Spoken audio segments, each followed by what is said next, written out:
అలరి టీవీ ప్రేక్షక మహాశైలకు స్వాగతం, సుస్వాగతం, శుభోదయం. ఆధ్యాత్మిక భక్తి ప్రవచనాలు సజ్జన సాంగత్యంలో భాగంగా ఈరోజు నేను చెప్పబోయే అంశము భారతీయ సంస్కృతి సాంప్రదాయాలు. మనది పవిత్రమైన భారతదేశము. భరతుడు పరిపాలించిన దేశం కాబట్టి ఈ దేశానికి భారత భూమి అని, హిందువులు ఉన్నారు కాబట్టి హిందూ దేశం అని పిలువబడుతుంది. ఇది వేదభూమి, పుణ్యభూమి. ఈ భూమిలో జన్మించడమే మహద్భాగ్యంగా అందరూ అనుకుంటుంటారు. అది 100% నిజమే. ఈ భూమిలో అడుగెట్టి ఈ వాతావరణము, ఈ గాలి, ఈ నీరు అన్నీ మనకు పుణ్యమే. ఈ భారతావనిలో అనేకమైనటువంటి తీర్థస్థలాలు ఉన్నాయి. కాశ్మీర్ నుంచి కన్యాకుమారి వరకు ఎన్నో తీర్థయాత్రలు చేయవచ్చు. గుళ్ళు, గోపురాలు, ఆలయాలు ఇలాగా ఎన్నెన్నో ఉన్నాయి. మానవుడు జన్మించినప్పటి నుంచి ఒక్కసారైనా ఉత్తరప్రదేశ్లోని కాశీ యాత్ర కానీ, చార్ధామ్ యాత్ర కానీ చేస్తే పుణ్యఫలప్రదం అవుతుందని మన పెద్దలు చెబుతుంటారు. అలాగే దక్షిణ దేశంలో కూడా అనేక శైవాలయాలు, వైష్ణవాలయాలు నెలకొన్నాయి. 108 దివ్యక్షేత్రాలు కలిగిన భారత భూమి మనది. మనం పుట్టినప్పటి నుంచి చివరి శ్వాస వదిలే వరకు ఆయా ప్రాంతాలలో వెలిసిన ప్రసిద్ధి పొందిన ఆలయాలను దర్శించి మన యొక్క జన్మ సార్థకతం చేసుకోవాలి. రామకృష్ణ పరమహంస, వివేకానంద స్వామి, మలయాళ స్వామి ఇలాగా ఎందరెందరో మహనీయులు, భారతదేశ ఆదిశంకరాచార్యులు, రామానుజాచార్యులు, మధ్వాచార్యులు, అన్నమయ్య, త్యాగయ్య, రామదాసు ఇలాంటి మహనీయులు అటువంటి భక్త శిఖామణులు భారతదేశంలో అనేక ఆలయాలను సందర్శించి ఆయా ప్రాంత విశేషాలను సమాజంలోని సాధారణ భక్తులకు వాళ్ళు ఉపదేశాలుగా వివరించారు.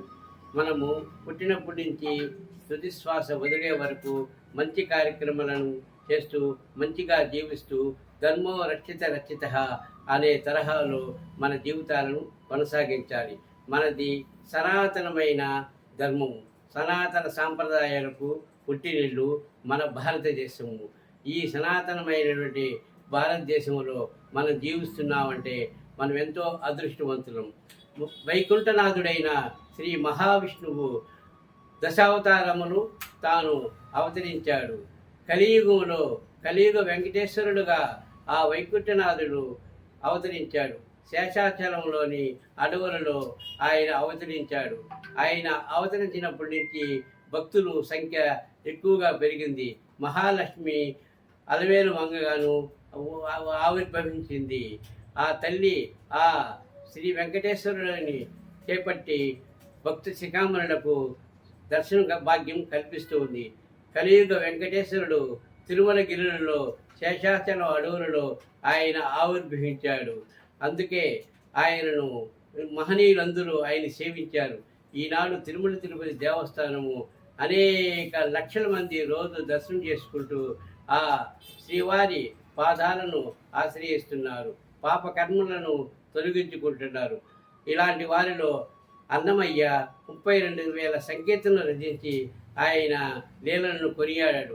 అదివో అల్లదివో శ్రీహరివాసము, 10,000 శేషుల పడగలమయము. అదివో అల్లదివో శ్రీహరివాసము, కొండలలో నెలకొన్న కోనేటి రాయుడువాడు, కొండలంత వారములు గూపెడువాడు.